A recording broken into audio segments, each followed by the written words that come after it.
Today's speaker, Donna, has been a member of UUCJ for 51 years, I think. I guess you could say she has seen it all and done it all. As she would tell you, she has been on every committee and the board at least once, if not multiple times. In her professional life, she was a nurse and a healthcare administrator. She is a mother and a grandmother. She is a de facto grandmother to many of the children in this church through her teaching of Grandma School.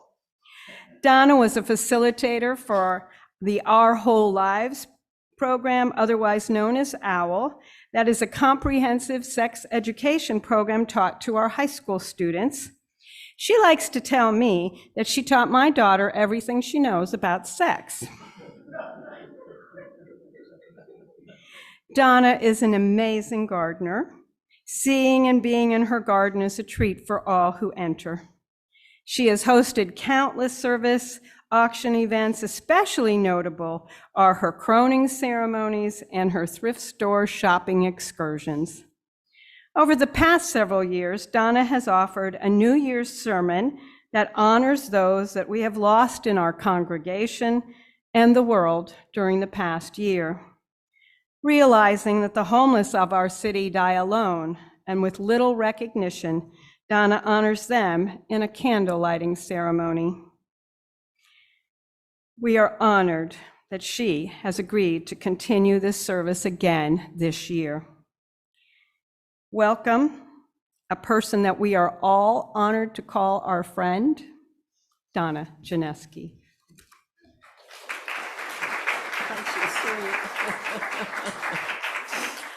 Oh, good morning, everyone.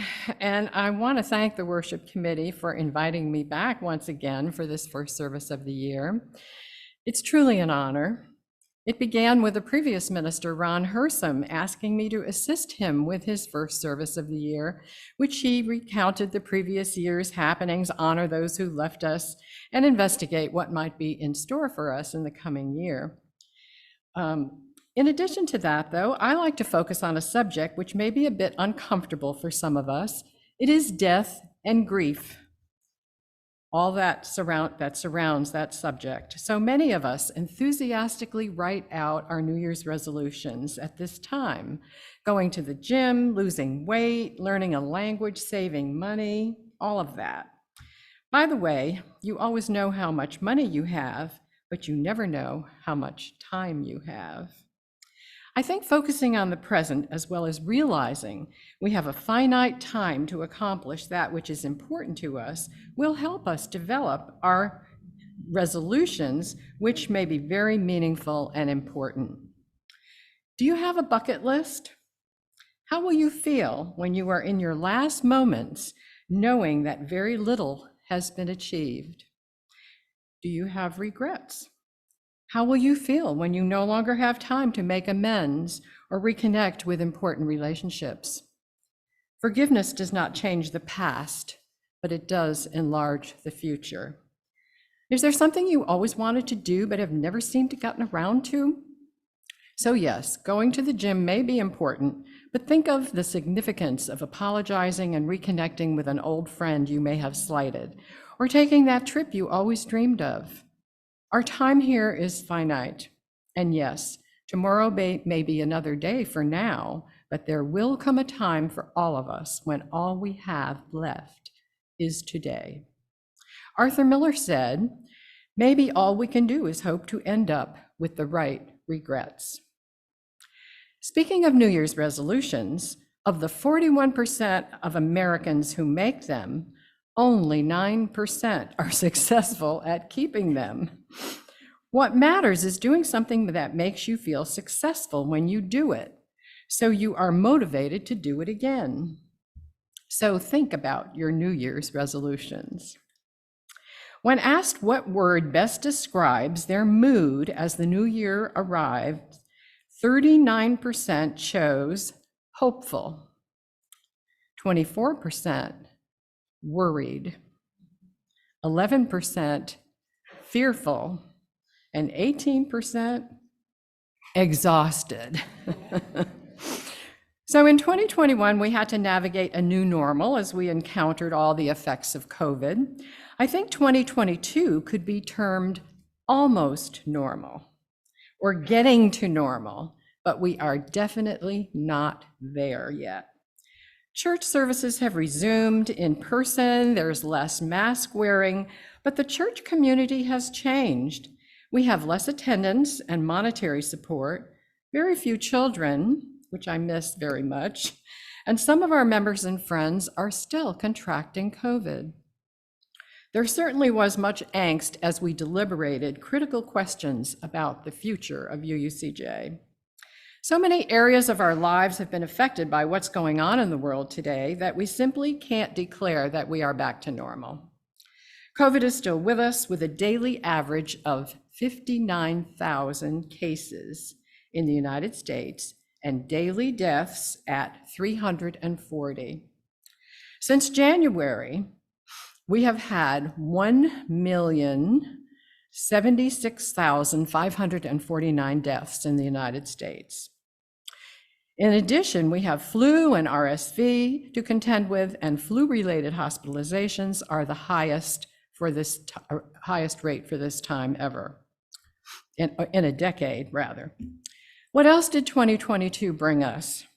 Well, you all remember last January, the year started off with American political divisions stirring fears of civil war with the attack on the Capitol and Trump supporters clinging to the big lie that the presidential election was stolen. How many of you actually watched this on TV? I know I did. I couldn't believe what I was seeing. I was like glued to the set, just unbelievable. What else did 2022 bring us? In February, Vladimir Putin began his assault on the citizens of Ukraine, a war that is still ongoing with over 100,000 casualties on each side. Global supply issues saw an increase in job layoffs due to an uncertain economy, giving us higher prices at the gas pump and grocery store, and affecting us in many other ways. I go to Publix and I see people shaking their heads as they're picking up something, realizing that what they spent, $2.50 on is now $4. Very hard. Have you heard of shrinkflation? Shrinkflation is the action of reducing the size, weight, or quantity of a product while the price remains the same or even increases. Within the grocery industry, it's a regular practice, but it can also negatively affect consumers who are already frustrated by rising costs. Basically, you're getting less for the same or higher price. Hybrid working from home, started in 2021, seems to be here to stay. Yes. There were major changes at Microsoft, Google, and other IT companies, as well as an increase in cyber attacks. Ron DeSantis passed the Don't Say Gay bill, dictating what can be taught in school to children. And Roe v. Wade was overturned 50 years after its inception. And I can't recall how many states where you cannot get any kind of abortion at all. There's like, 12 or 15 states where that's impossible. A tragic school shooting in Uvalde, Texas was just one of 604 mass shootings to occur in 2022. Donald Trump has thrown his hat in the ring once again, and Nancy Pelosi has resigned her position, and midterm elections were certainly challenging. Climate change continues and is affecting us more directly as we experienced Ian and Nicole, with widespread damage and flooding, as well as beach erosion and impacts on insects and birds and animals. In addition to that, the U.S. Department of Housing and Urban Development said that in federally required tallies taken across the country earlier this year, about 582,000 people were counted as homeless, a number that misses many people and doesn't include those staying with friends or family because they do not have a place of their own. This will give you a little more flavor of what 2022 was like. Time Magazine's Person of the Year is Ukrainian President Volodymyr Zelensky for proving that courage can be as contagious as fear. His decision not to flee but to stay and rally support was fateful. The most searched word on Google was Wordle. And I am still not sure what it's all about because I don't play it and I have no idea how to do it. So if somebody wants to help me out afterwards, let me know. It seems to be very popular. The online dictionary chose gaslighting, which is the act or practice of grossly misleading someone, especially for one's own advantage, as its top word of 2022 because it has become the favored word for the perception of deception. Gaslighting someone into believing they're wrong is often part of the larger plan. This seems to be a technique that Donald Trump has used on many occasions. According to the Oxford Dictionary, goblin mode seems to be a recent phrase often seen online. I never heard of that one. Have any of you? Goblin mode? It's described as the idea of rejecting societal expectations put upon us in favor of doing what one wants to. It has rising usage as a slang term for behavior that is unapologetically lazy, greedy, and self-indulgent, typically in a way that rejects social norms. In 2022, it may be seen as more of a coping mechanism in the pandemic area, giving people the license to ditch old norms and embrace new ones. Now, the color of the year is Pantone's Very Peri with shades of blue and red. It invokes the force of nature, balancing warm and cool, an unconventional shade for an unconventional time. Now, that sounds like good news. Here are some interesting quotes that took place in 2022. I need ammunition, not a ride. Who said that? We all know. Zelensky's response to U.S. offer to transport him to safety. Donald Trump, quote, massive fraud of this type and magnitude allows for the termination of all rules, regulations, and articles, even those found in the Constitution. And I quote, Roe was egregiously wrong from the start. That's from Supreme Court Justice Alito, who wrote the court's opinion that overturned Roe v. Wade. The court reverses course today for one reason and one reason only, because the composition of the court has changed. This was written by dissenting opinion written by Stephen Breyer, Sonia Sotomayor, and Elena Kagan regarding the case which overturned Roe v. Wade. And Will Smith, quote, Will Smith just smacked the expletive out of me. These are famous quotes from 2022, sorry. Comedian Chris Rock at the awards ceremony. Now, as we enter the year of the rabbit, I'd like to read to you the Chinese horoscope for 2023. I always include that. This upcoming year is generally seen as being less dramatic or tumultuous than the previous year of the tiger. According to Chinese astrology, the rabbit symbolizes patience and luck. This suggests that the year of the rabbit, 2023, will bring qualities that may have been lacking in the previous year, such as peace and success. The year of the rabbit, 2023, is expected to be more relaxed and peaceful, with less anger and frustration.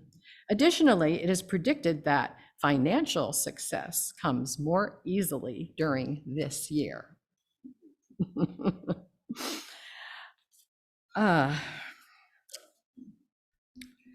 And now, onto those who have left us during 2022.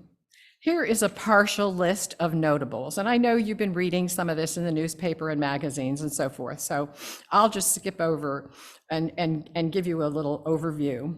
The sports arena lost 6'9" Bill Russell of basketball fame. Gaylord Perry, pitcher of the Giants, died at 84. Soccer star Pele just died this month at the age of 82. Sportscaster Vince Scully was 94. From the entertainment world, Chrissy Alley from Cheers, 71. Jerry Lee Lewis, singer, whole lot of shaking going on, singer, at 87. Angela Lansbury was 96. Loretta Lynn, 90. Olivia Newton-John, 73, of breast cancer. Naomi Judd, 76, William Hurt, 71, Betty White, that golden girl, was 99. Sidney Poitier, 94. Comedian Louis Anderson died of cancer at 68.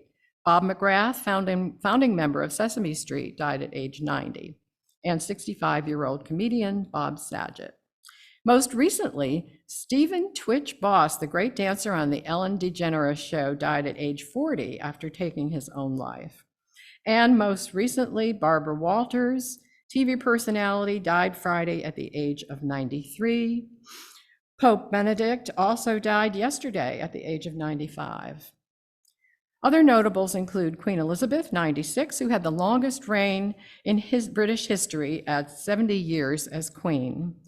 Mikhail Gorbachev, age 91, former Soviet president, who won the Nobel Peace Prize for ending the Cold War and removing the Iron Curtain from Russia and the West. Ivana Trump was 73, first wife of Donald Trump. Madeleine Albright, 84, who was the 64th Secretary of State. Thich Nhat Hanh, 95, died of a stroke. And I hope you forgive me for this one, but my daughter's 18-year-old Jack Russell Terrier died a few weeks ago. This was her constant companion. This dog went with her to Europe, all over. She travels in her job, and the dog went with her absolutely everywhere. She cared for him even though he was blind and deaf. And Lisa, I'm saying this for you because I know you're watching. Helen Keller once said, "What we once enjoyed and deeply loved, we can never lose, for all that we love deeply becomes a part of us." Please keep that in your heart as I read the names of members or friends of our church community who have left us this past year. Marion Hines, age 87, mother to 3 sons, one of whom was Greg, who was a member of UUCJ, who passed in 2021. She dealt with her own disabilities with courage at the end of her life. She grew up in South Florida, was a UNF graduate, and she taught school in Duval County. Gwen Cooper, wife of member John Cooper, left us at age 77. She was the mother of 2 sons and had a career in Canada doing business as an interior designer for offices. Then after graduating from the University of Florida, she began watercolor painting in the 80s, specializing in children's portraits, completing over 1,000. John generously let us choose copies of her work at an open house he held in her memory, and I treasure the beautiful floral painting that I chose. I have a print in my home now. And this is extremely sad to report to you. John's son, Matthew, his last child, died this week at age 45. So please offer him your condolences. I can't imagine. I can't imagine. Alan Rudolph, husband of Nan Rudolph, who was 95. He and Nan were married for 20 years. Alan was a very talented architect and artist.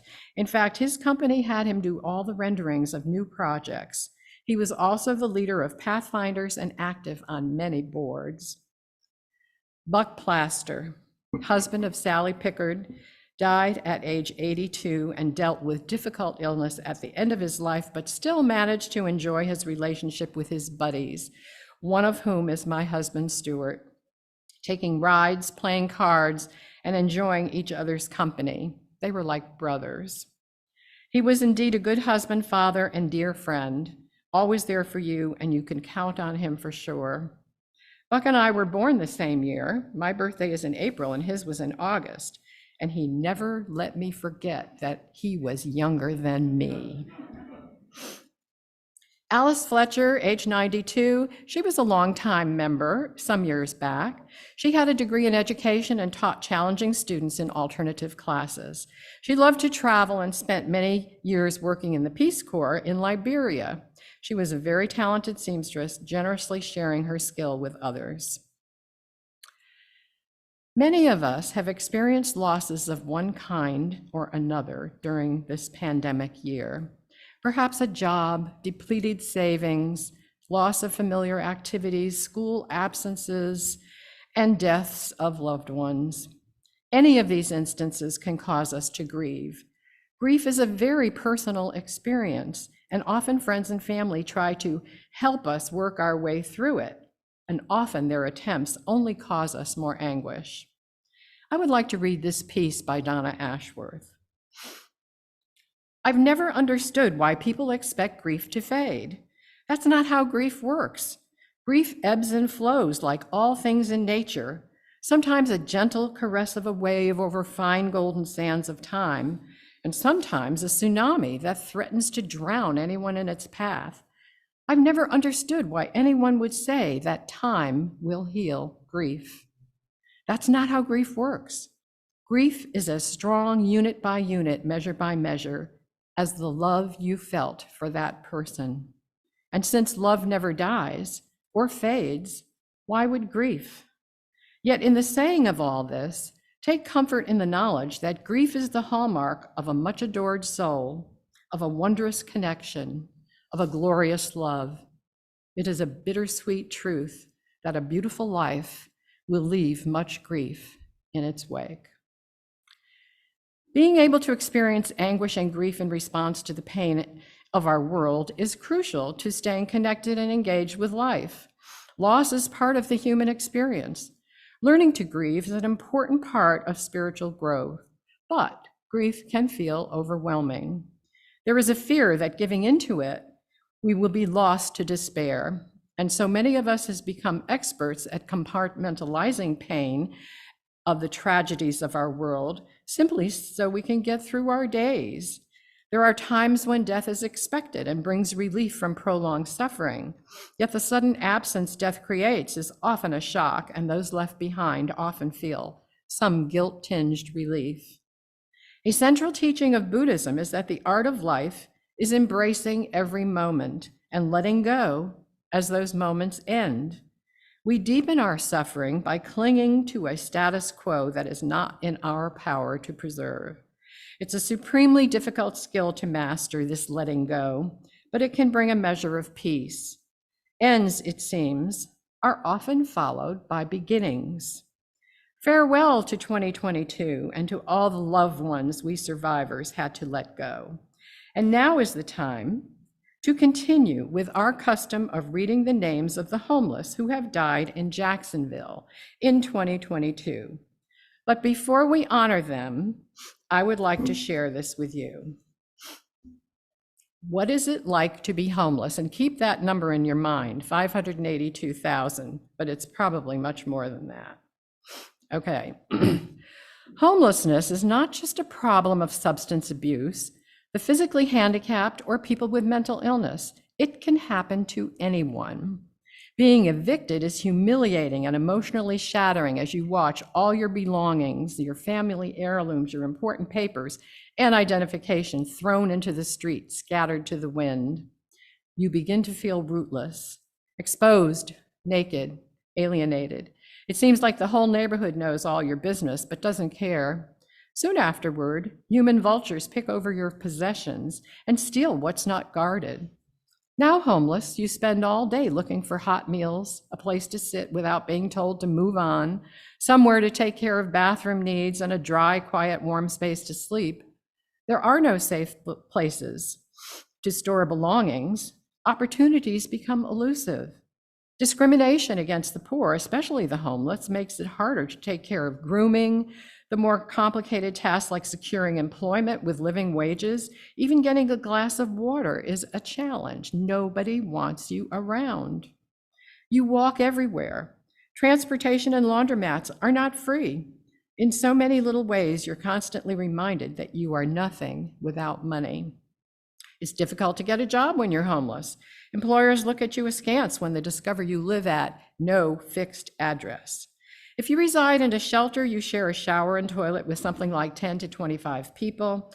There is no privacy. Some shelters are chaotic, dirty, dangerous environments with rigid schedules. Few people choose to be homeless. Those who sleep on the streets are guarding the only possession they feel that they have left, their personal freedom. The longer a person remains homeless, the more difficult it is to return to the mainstream of society. Being homeless is debilitating, demoralizing, depressing. You've lost your base, a foundation from which to function. It becomes hard to focus.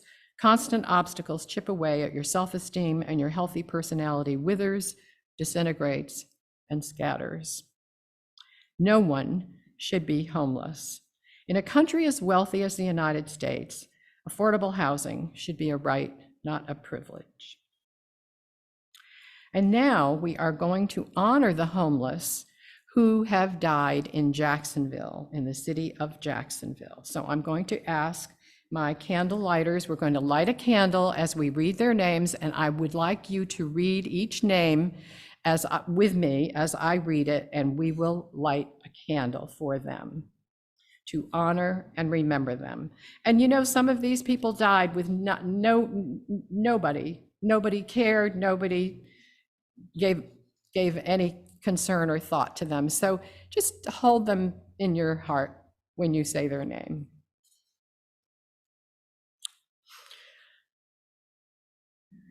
Paul Alsep,